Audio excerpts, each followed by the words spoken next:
Programme में एक बार फिर खुशामदीद। बात हो रही थी मौजूदा सियासी सूरत हाल और आने वाले दिनों में चूँकि इलेक्शंस होंगे तो क्या मियाँ साहब की वापसी मुमकिन हो सकेगी। और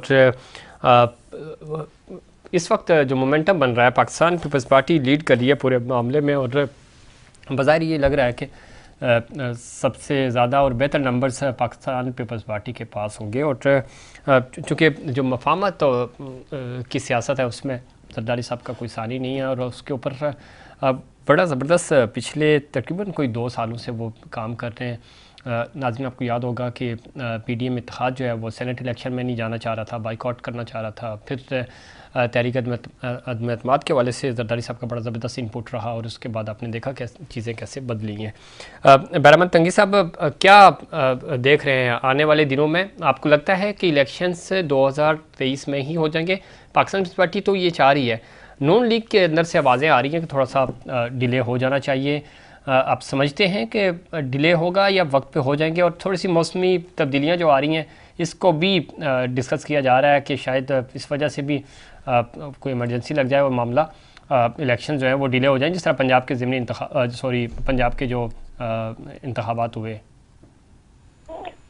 देखिए सतीश साहब, मैं दो चीज़ों के पाकिस्तान पीपल्स पार्टी के बिल्कुल ना ये तारीख रही है और ना हम इसके हक में है कि मुल्क में इमरजेंसी लगे और या अपनी जो असम्बलियाँ है अपनी आईनी मुद्दत पूरी करे तो उसके बाद इलेक्शन ना हो। ठीक। पाकिस्तान पीपल्स पार्टी समझती है कि जो डेमोक्रेटिक प्रोसेस के लिए पीपल्स पार्टी ने कुर्बानी दी है और अभी नून ने भी बहुत बड़ी कुर्बानी दी है और बहुत कुछ सीखा है, इसलिए कि पीटीआई की हुकूमत में पाकिस्तान पीपल्स पार्टी की लीडरशिप तो हर हुकूमत में जेलों में होती थी, लेकिन अभी नून की भी आप लीडरशिप देख ले कि अलिफ से लेके ये तक तमाम जेल में थे और मरियम बीबी साथ थी, तमाम लोग जो लीडरशिप थे वो जेलों में थे और उसने अपनी अदालतों के में को फेस किया, अदालतों के सामने पेश हुए। तो मैं समझता हूँ कि जो जमातें सीख लेते हैं जमहूरियत के लिए और जमहूरी अक़दार को मजबूत बनाने के लिए, तो मैं समझता हूँ कि इस वक्त कोई ऐसी जमात नहीं होगी कि वो इमरजेंसी के हक में हो या वो ये कहें कि असम्बली अपनी मुद्दत पूरी करे और फिर इलेक्शन ना हो। ये मैं समझता हूँ कि ये जमहूरियत के लिए और जमहूरी इदारों के लिए और मुल्क के लिए नेक शुगून नहीं होगा। बिल्कुल ठीक कह रहे हैं आप जी। उज़मा, आप समझती हैं एक तो ये कि इलेक्शंस वक्त पे हो जाएंगे और दूसरा ये कि अवाम को, चूँकि आप के पास कोई रिलीफ पैकेज होगा, आप अवाम को बताएंगे कि हमने 1 साल में ये कारकर्दगी दिखाई, प्रेशर इतना था, चीज़ें थी, तो कैसे इलेक्शंस में जाएंगे? और मियाँ साहब की वापसी आपको लगता है, चूँकि एक बड़ा फैक्टर होगा, अगर मियाँ साहब आगे इलेक्शन कैंपेन उन्होंने लीड की तो फिर तो बहुत सारी चीज़ें तब्दील हो जाएंगी नून के हक में। बिल्कुल जी, इंशाल्लाह मियाँ साहब वापस आ रहे हैं और उन्होंने राना सलाउल्लाह ने आपको कहा भी है कि उन्होंने एक्सेप्ट किया है कि मैं बिल्कुल आके तो इलेक्शन कैंपेन को खुद लीड करूंगा। आज भी लोगों के दिलों में मियाँ नवाज शरीफ की मोहब्बत है और जब मरियम नवाज जाती हैं तो आप देखते हैं कैसे उनको वहाँ पे एक मोहब्बतों के तोहफे मिलते हैं और जो जमे ज़ख़ीर और लोगों का समुंदर वहाँ पे उनके हर जलसे में आपको नजर आता है। तो इलेक्शन बिल्कुल अपने वक्त पे होंगे। 10 अगस्त को 13 अगस्त को असेंबली मुद्दत पूरी करनी है जी, पूरी होती है। अगर 13 अगस्त को तक गई तो फिर 2 महीने की इंटरिम गवर्नमेंट आएगी और अगर 2-3 दिन पहले उसको तहलील कर दिया तो फिर 3 महीने की इंटरिम गवर्नमेंट आएगी। लेकिन बिल्कुल हम इलेक्शन की तरफ बढ़ रहे हैं और ये बड़ी खुशखबरी है कौम के लिए कि पिछले 2-3 जो आपने देखे हैं द्वार में हमने पूरी जमहूरी जो हुकूमतें हैं उन्होंने अपना वक्त भी पूरा किया। हमारी जो इदारे थे वो सब जो थे वो जमहूरी हुकूमतों के पीछे खड़े रहे। ये उज़मा, ये बड़ी अच्छी बात की आपने, अच्छा हुआ इस पॉइंट की तरफ ले आई आप डिस्कशन को। लेकिन बदकिस्मती ये रही कि कोई भी प्राइम मिनिस्टर जो है वो 5 साल पूरे नहीं कर सका। जहां 2008 से आज 23 तक का एक अच्छा नज़ारा जैसी भी है जमहूरियत एटलीस्ट चलनी चाहिए, हम तो इसके हामी हैं, लेकिन कोई भी वज़ीर आज़म जो है वो मुद्दत पूरी नहीं कर सका बदकिस्मती से। नहीं, देखिए बात सिर्फ वज़ीर आज़म की नहीं है, बात पार्टी की है। अब अगर नवाज शरीफ साहब को उन्होंने नाअहल कर दिया, जो कि बड़ी नाइंसाफी पे मबनी वो फैसला था, तो शायद खाकान अब्बास ही आ गए। हुकूमत तो चलती रही ना, ठीक, कोई नहीं नहीं आपके चलती रही, मुकाबले लेकिन तो प्राइम नहीं मिनिस्टर को आया भी ना। चलना चाहिए ना। आई मीन के मियां साहब को अगर डीसी बिल्कुल, अब ये देखे ना, ये तो गलत। अब फिर वो पीपल्स पार्टी में भी जो थी वो गिलानी साहब को हटा दिया, उस वक्त गिलानी साहब को भी अगर हाँ, मदद तो जी नहीं, लेकिन वो जो ये तो अब आप देखें कि हमारी अब इस वक्त की सुप्रीम कोर्ट के जो फैसलों के हालात हैं ठीक है, गुड वाले, वो सबके सामने है। सामने तो ठीक है। ये जुमा वक्त कम है, चीजें मैं आऊँगा आपकी तरफ अगेन।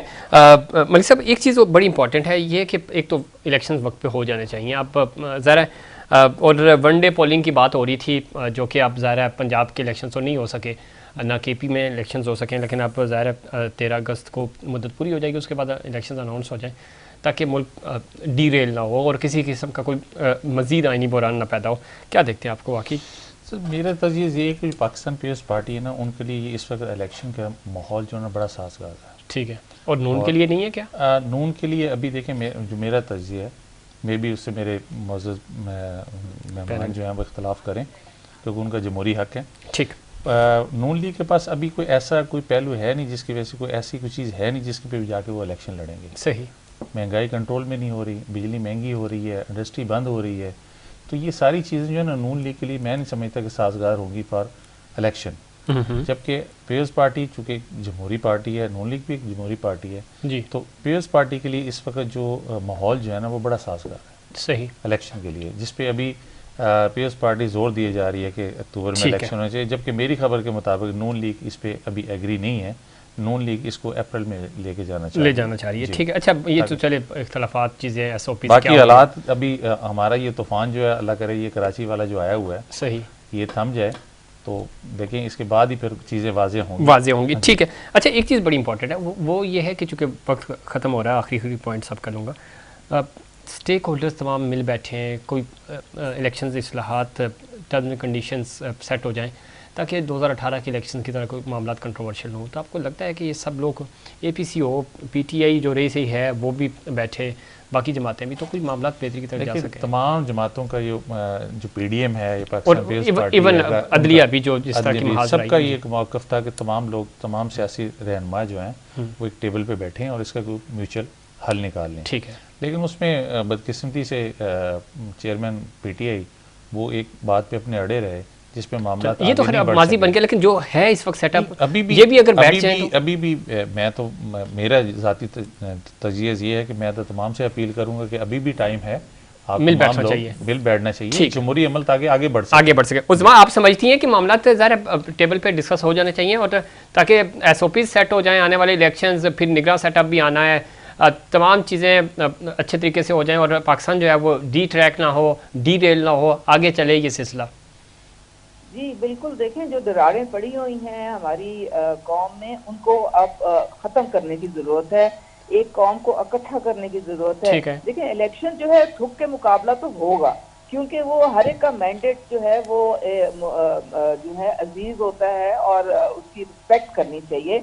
मैं पीपल्स पार्टी वालों को बहुत इज्जत देती हूँ, लेकिन वो जो बाग में ठप्पे लगाए हैं ना, वो जरा अगर बाजमत के साथ ना लगाएं आगे तो बहुत अच्छा माहौल होगा। ये तो देखिए मैं ये समझता हूँ कि आज़ाद कश्मीर में भी इन्होंने एक दूसरे को फ्री एंड फेयर तरीके से लिव एंड लेट लिव करके तो अपनी अवाम के पास जाएं, उनसे कहें कि जी हम आपके लिए ये, और फिर देखें ये इल्हाद की हुकूमत थी, जिम्मेदारी सारों को उठानी पड़ेगी। ये नहीं हो सकता कि सिर्फ नून लीग उठाए और बाकी ना उठाए। ठीक है, आपका पॉइंट आ गया। बराबर तंगी साहब, आप समझते हैं एक SOP सेट होने चाहिए चीज़ें, ताकि वो 2018 की तरह फिर बाद में हम ना पछताएं कि ये कंट्रोवर्शियल हो गया, मामला हो गए, तमाम स्टेक होल्डर्स बैठें और प्रॉपर तरीके से इलेक्शंस में जाएं। शकील साहब, पाकिस्तान पीपल्स पार्टी ने जब 8 से 13 तक 5 साल मुद्दत पूरी की जी, और हम यकीन रखते हैं कि असेंबली अपनी मदद पूरी करे। ठीक है, अगर उसमें 5 सालों में 3-4 वज़ीर आज़म भी आ जाएं तो ये जमहूरियत का एक हुस्न होता है और पार्लियामान के अंदर जमहूरियत का हक है जब भी एतमाद लिया। लेकिन अभी जो 13 में इलेक्शन हुआ तो मियां साहब ने इलेक्शन आने से पहले ही जश्न मनाने का ऐलान किया, लेकिन हमने उसको एक्सेप्ट इसलिए किया है कि जमहूरियत आगे बढ़े। अभी भी पाकिस्तान पीपल्स पार्टी ये समझती है कि असेंबली अपनी मुद्दत पूरी करे, तमाम जमातें बैठकर आने वाले इलेक्शन के लिए तैयारी करे और जो भी पार्टी जीते इत्तेहादी हुकूमत हो या मेजॉरिटी पार्टी की हुकूमत हो, ताकि इन मुश्किलात से पाकिस्तान को निकाला जा सके। और ये तब मुमकिन है जब पॉलिटिकल स्टेबिलिटी हो। अगर पॉलिटिकल स्टेबिलिटी ना हो तो आपकी इकोनॉमी स्टेबल नहीं हो सकती है। तो पाकिस्तान पीपल्स पार्टी इस बात पे यकीन रखती है कि अच्छे माहौल में, साजगार माहौल में, दोस्ताना माहौल में इलेक्शन होना चाहिए। बहुत अच्छी बात है ये बहरमंद मंदी साहब, आप इसी नुक्ते पे प्रोग्राम खत्म करते हैं। पार्टी और है 2013 में सर 2013 में सबको याद है पाकिस्तान पीपल्स पार्टी को इलेक्शन कैंपेन नहीं करने दी गई, एएनपी को कैंपेन नहीं करने दी, कराची में एमक्यूएम को टारगेट किया जाता रहा। तो इसमें तो कोई शक नहीं, आपको थोड़ा सा दिल बड़ा करके और चीज़ों को ज़रा मुल्क की खातिर बर्दाश्त करना होगा। और तमाम स्टेक होल्डर्स अगर मिल बैठते हैं और जो बहरमंद तंगी साहब बात कर रहे थे, खुशगवार माहौल में, अच्छे माहौल में इलेक्शंस हो जाएं ताकि रिजल्ट्स फिर सबको काबिल कबूल हो, किसी के साथ कोई ज़्यादती चाहे वो सियासी हो या ज़ाती नोयत की हो वो नहीं होनी चाहिए। तमाम मुअज़्ज़ज़ मेहमानों का शुक्रिया, वक्त ख़त्म हो गया। हमारी कोशिश थी कि हम इसके ऊपर डिस्कस कर सकें, चीज़ें बेहतरी की तरफ जानी चाहिए, चूँकि कुछ भी है ये घर अपना है और इख्तलाफात होते हैं, आप अपनों से ही गिले शिकवे भी करते हैं, लेकिन मामलात ख़त्म हो जाने चाहिए। और बहुत हो चुका है, हम सियासी शिद्दत पसंदी का शिकार हो चुके हैं और एक्सट्रीम पॉइंट्स जो हैं उनको हम ऑलरेडी टच कर चुके हैं। तो वक्त है कि वापस बैठें, इत्तेहाद करें और मुल्क पाकिस्तान की खातिर तमाम स्टेक होल्डर्स मिल बैठ कर बेहतर फ़ैसला करें ताकि इस्तेकाम आए। ज़ाहिर सियासी इस्तेकाम आएगा तो माशी इस्तेकाम भी आएगा, पाकिस्तान तरक्की करेगा। ये था हमारा आज का प्रोग्राम। उम्मीद करता हूँ दीगर प्रोग्राम्स की तरह आज का प्रोग्राम भी आपको पसंद आएगा। मुझे और इनसाइड पाकिस्तान की पूरी टीम को इजाज़त दीजिए। अल्लाह निगहबान।